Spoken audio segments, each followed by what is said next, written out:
Blink, and you miss it. An entire combat unit can appear from the sky almost instantly, which is exactly why airborne forces still exist in the age of drones and precision missiles. The emergency siren cuts through the air. No speeches, no hesitation. Across the airfield, the C-17 flight crew arrives by bus, stepping onto the tarmac with flight bags in hand while ground crews are already deep into the aircraft. One team crouches beside the landing gear, checking struts and tire pressure. Another stands on a maintenance platform along the wing, tightening bolts and inspecting panels. Engine intake covers come off. Fluid levels are checked again. Every component that could fail in the air gets another look. The pilots walk past them without stopping. Up the ladder, into the cockpit. Within seconds, they disappear into the forward section of the aircraft, powering up systems and running through pre-flight procedures that determine whether this massive transport leaves the runway safely or becomes a grounded problem. Standard logic suggests a mission starts when the aircraft takes off. But the data reveals a paradox. Most missions are decided right here on the ground, long before the wheels ever move.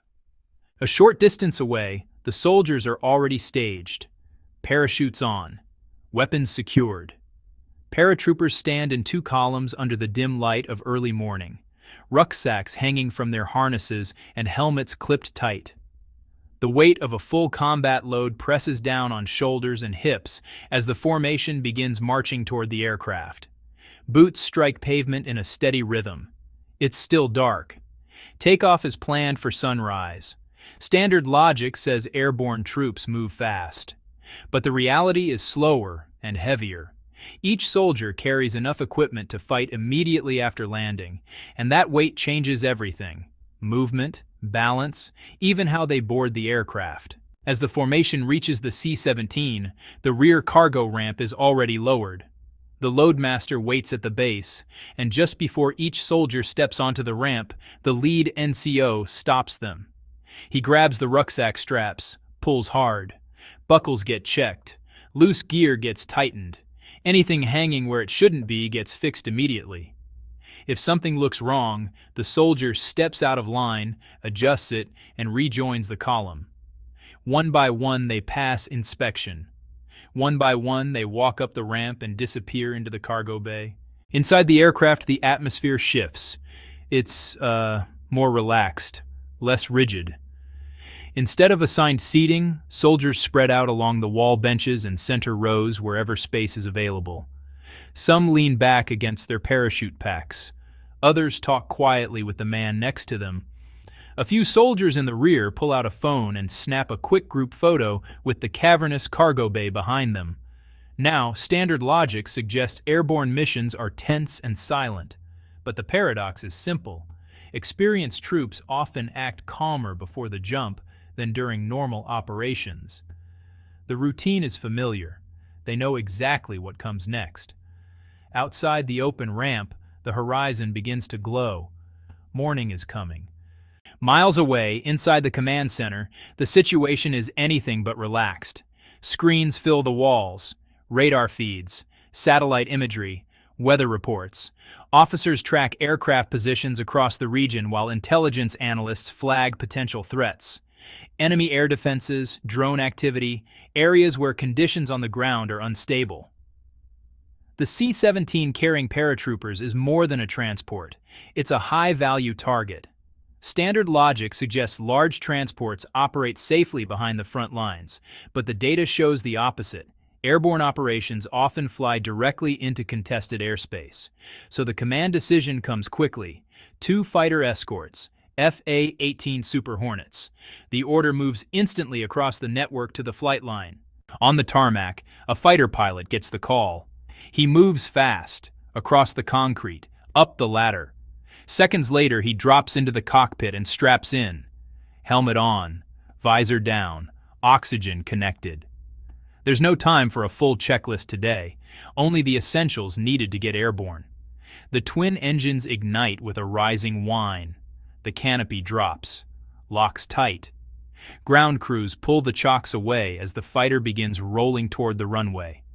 Standard logic suggests fighter launches are slow and methodical, but when escort is needed immediately, the process compresses into minutes. The first jet lines up, throttle forward, then further. Afterburners ignite and the aircraft surges down the runway, accelerating hard before lifting into the sky.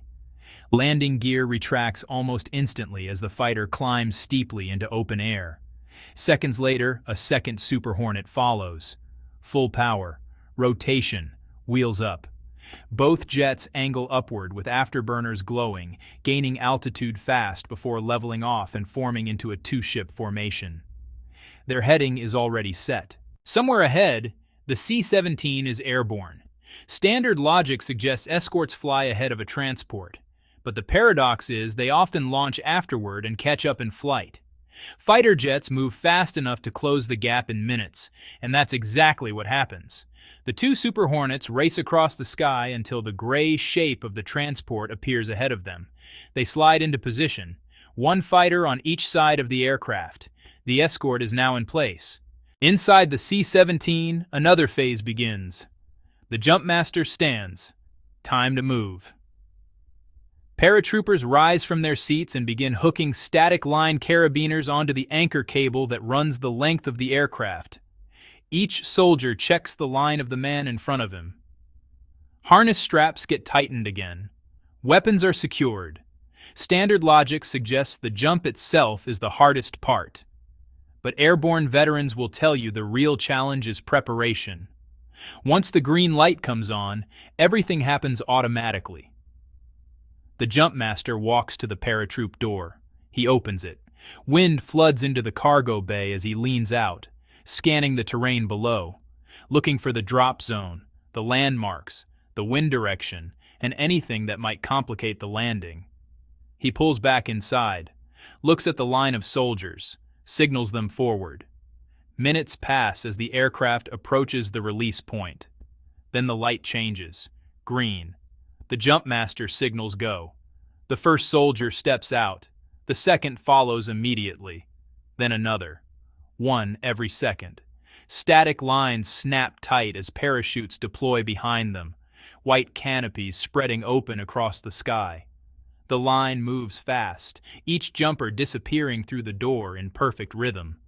Within 2 minutes, the aircraft is empty. More than 100 soldiers now float downward under parachutes toward the drop zone below.